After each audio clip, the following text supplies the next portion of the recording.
Joining me at the Rio Theater in Vancouver is a special guest, Lucila Diaz. She is an accomplished interior designer and the principal of Harmony Sense Interiors Limited. She's an in-demand interior. She's been featured in Boulevard Magazine, Home Sense, and Home and Styles, to name a few. And she's here to talk about her work as an interior designer, what's new in interior design, and share some wellness spaces. And welcome back. Thank you so much, Christine. Always a pleasure to be here. Yeah, so with that in mind now, with back to school, back to work, can you share some wellness spaces tips? Of course. So we know kids are back to school in a couple of weeks or just getting back into it.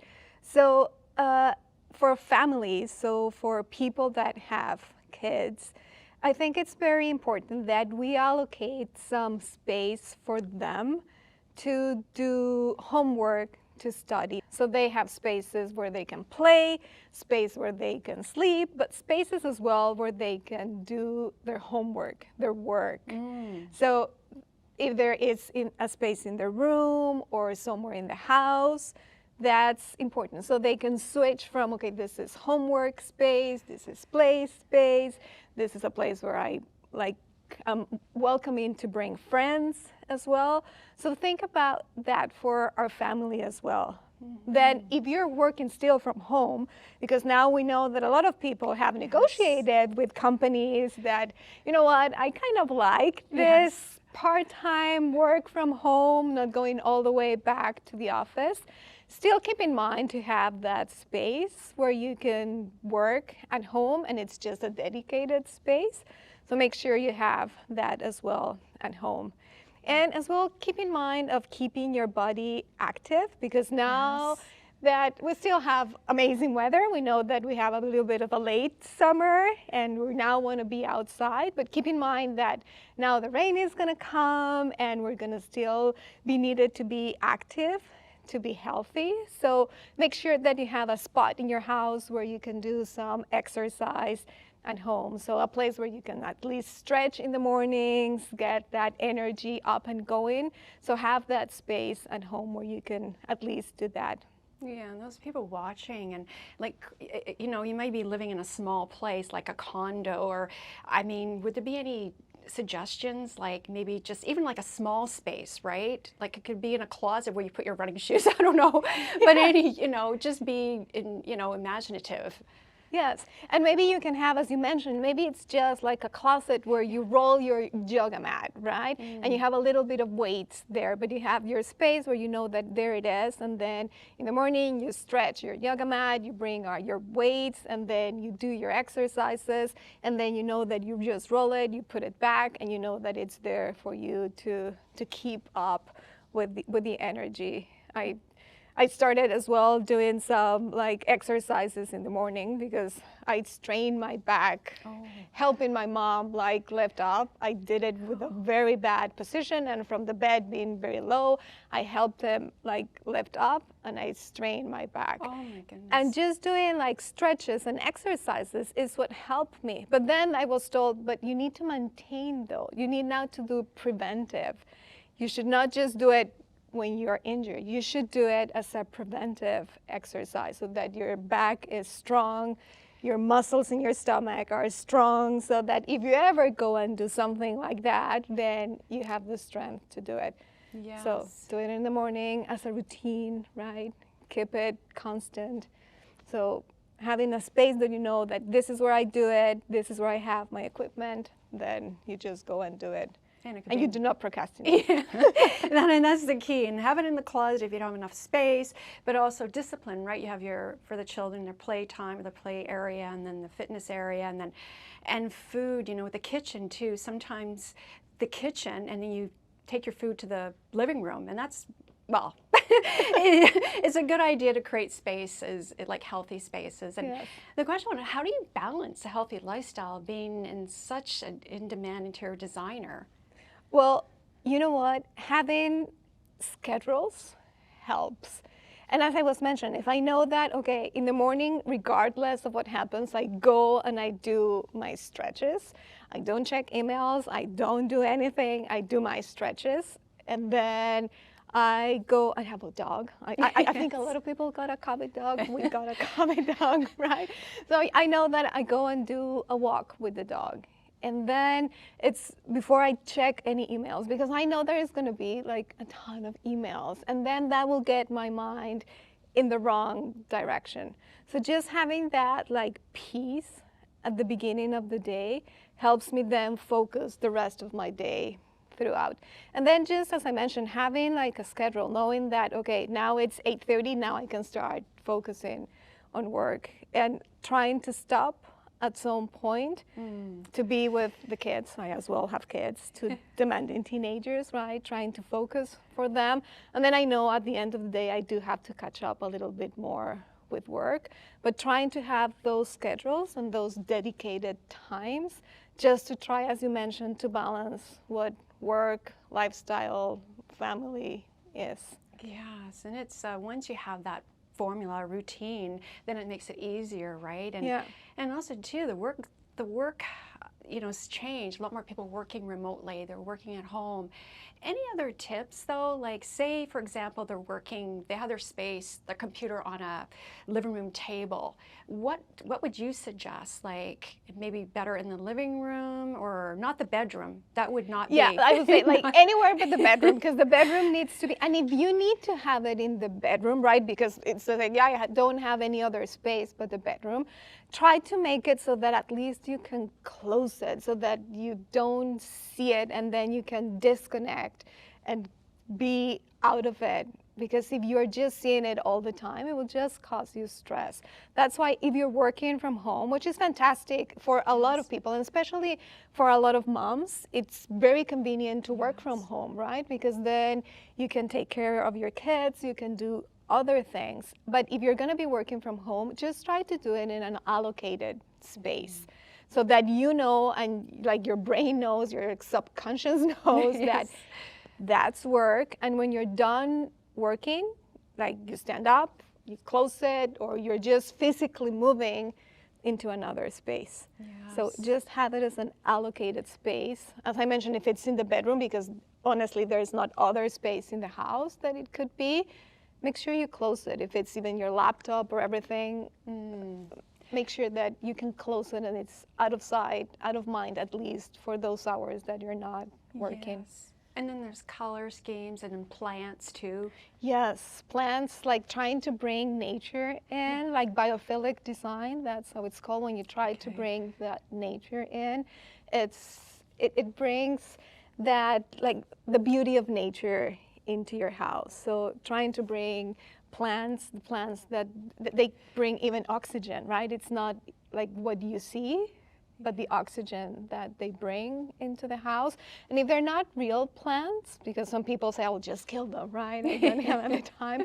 Well, fake plants as well, like if they're well done, some people say, I hate fake plants. Well, sometimes even like the fake plants, even when you're looking at them, it even creates like a calm sensation into the space. So don't be too afraid of fake plants. And they always natural are better, right? But the colors, the green that they bring into the space. Yes, and color schemes too, like the nice warm colors, like pink, would you suggest? Greens and soft browns. The soft colors as well, right? And there's a lot of theory of color, right? For example, orange will make you hungry. Oh, right? Orange makes you hungry? Yes, orange will make you hungry. Like look a lot around, there's a lot of restaurants that will use orange, right? And of course, red, it's like the passion, right? But and as well depends on the personality of the people and how they react to different colors. But yes, and light. We haven't talked about light too much, but always try to work where there is a lot of light, because that will change your mood. A lot of people work like in dark basements where there is not a lot of light. So there is some kind of artificial light that can simulate sunlight. So that's something that you can add into your space as well to bring that nice atmosphere into the space. And also, if you're working by a window, that's really great. That's great. Yes. Yeah. So that's that. Yeah. Just make sure where you place your screen, so when you're doing those Zoom calls, yes, you don't glare like the glares. Yeah. So what has changed in the landscape and interior design? Yes. So a lot of it is, a lot of design has become remote, right? A lot of people are more comfortable with design being done remote. Other things is that spaces have to be changed to accommodate a lot of people now working from home. Believe it or not, a lot of people want to have spaces redesigned to accommodate more members of the family living at home, whether it's aging parents wanted to come and live with them, or as well having kids living longer with them, right? Wow. Because we know as well real estate it's very expensive as well. So keeping in mind that, maybe kids will live longer with them. So thinking about, maybe we'll have still like a suite downstairs because either our kids will live longer with us. So those are a couple of things that we're seeing as a trend of changing.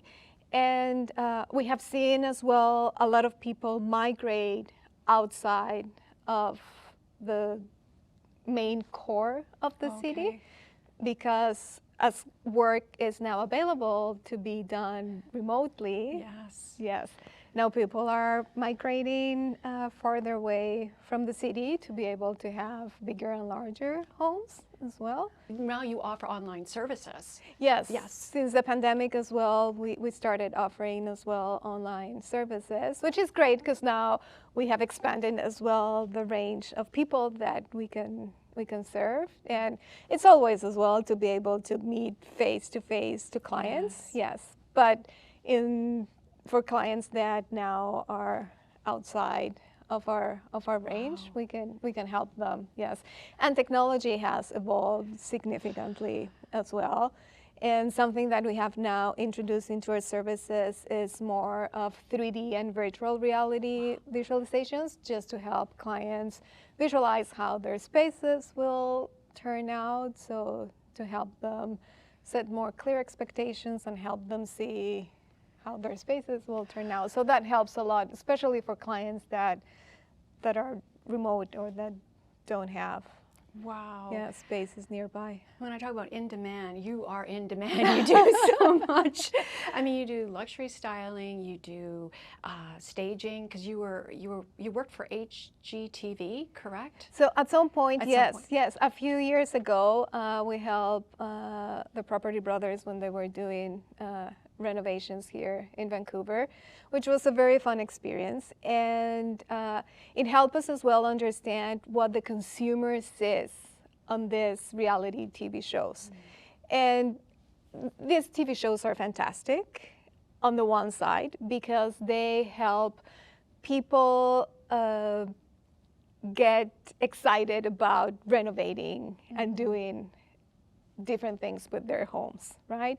They show them what they could do. On the other side, they create a little bit of false expectations of what a renovation could be, right? Because on TV shows, they just show you like a glimpse of what really happens. So when people go and renovate their homes, then they think it's gonna be like the TV show, that it's just gonna happen very fast without any issues, without any troubles. It's gonna cost a little bit of money, but then in reality it's a little bit different.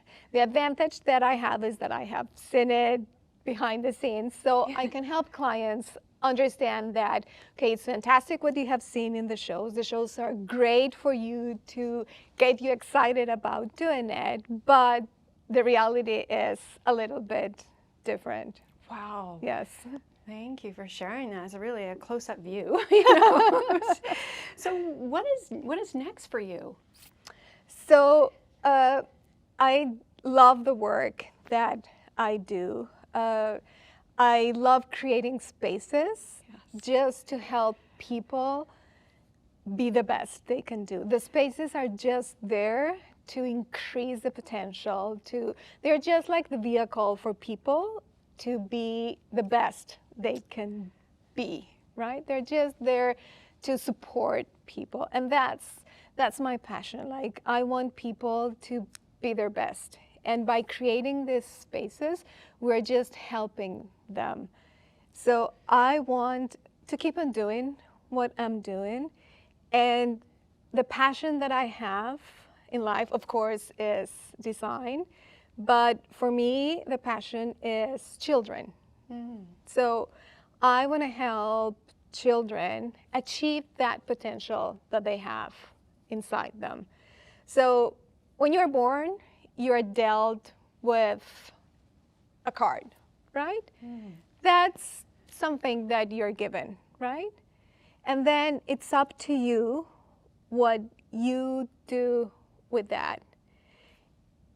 And everyone has an amazing potential. So it just needs to be sparked.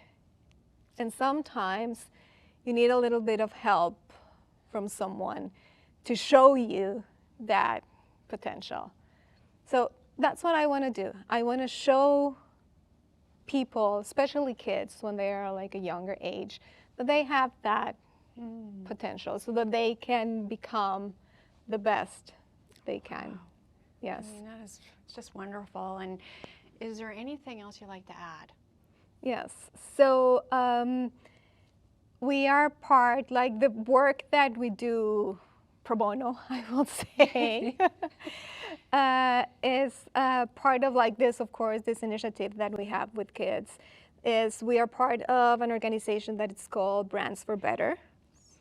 And of course, the work that we do with them is we help them in anything design related that we can help with them.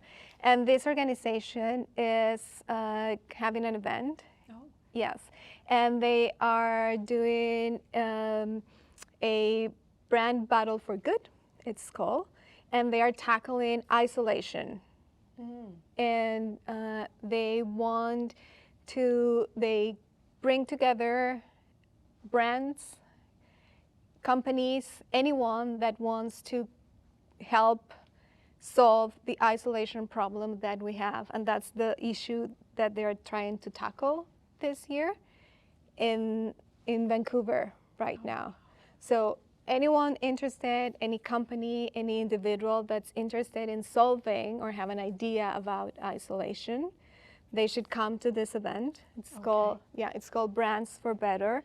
And Brand Battle for Good, it's the event. It's happening at the end of September. And yeah, we are volunteering our time to stage and decorate the event that's happening. It's run by volunteers all over Vancouver. Last year it was about sustainability, on how to be more eco-friendly solution. And this year is about isolation. Yeah, Yes. that's wonderful. And Yes.